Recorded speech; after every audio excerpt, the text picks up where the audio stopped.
Okay, now we're going to go on to the gas cylinders. It says LPG.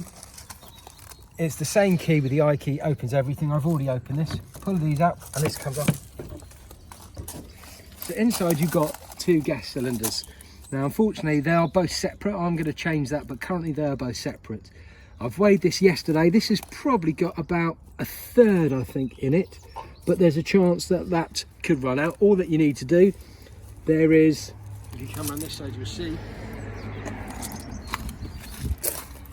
you'll have to unbolt it here, turn the gas off first with the little threaded handle, undo it there, and then just connect onto the next gas bottle. These are left-handed threads, so as opposed to turning something clockwise to tighten it up, these would turn anti-clockwise to tighten up. So to loosen it, you would turn it clockwise.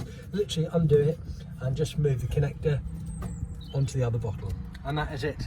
So that is the gas bottles. And again, make sure you lock everything with the 1 key. Have a quick walk around, I'll point out a few other bits. This is your rear locker, and again this is the important locker to keep locked, because if you didn't keep this locked, there's a chance that somebody small enough could climb into your locker, push up the internal sofa area, and then they're inside your motorhome, which is obviously not what you want. When I spoke to you about the gas cylinders as well, inside this bag, this is where you will find lots of bits and bobs, dustpan, brush, and importantly the spanner for doing the gas bottles. In here we've got 1 small outside table. In here you've got all the hoses that you're gonna need and all the different connectors. Inside here we've got another table. That's a bigger table. When you open that table, you'll notice there's a separate little bag which has got 6 little plastic like clips in it. You need to have all those plastic clips, otherwise the table won't connect. Feel free to FaceTime me or call me if you have an issue putting that table up.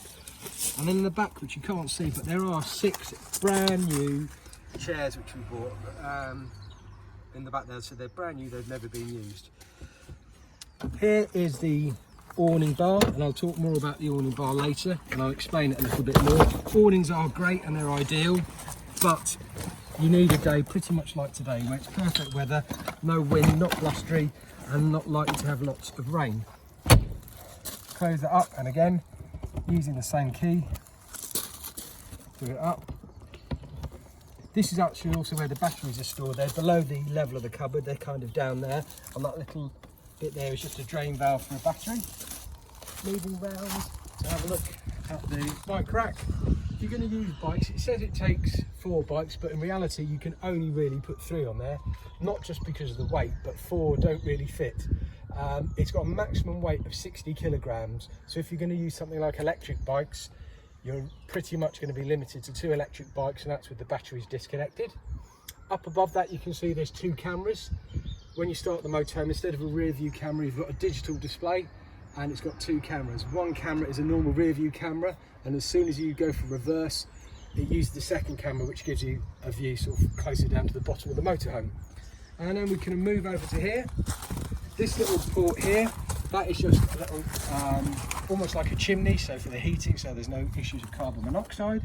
You don't need to do anything with that at all, that's just to point out what that is. Next here is the electric hookup, and I'll show you the electric hookup. So electric hookup, you've got a male and a female. That is the male connector. When you want to connect to it, you open up the little flap, push it in, lock into place, and that will sit over the top of it. I'll actually disconnect that now. Push that little lever down so it unlatches, and make sure it's properly closed. Over here is where the fresh water goes. I have filled it up with fresh water. Again, you'd need the little I key to open that, and make sure you lock it when it goes back on, but that is currently full with fresh water. And I'll show you the toilet in 1 second.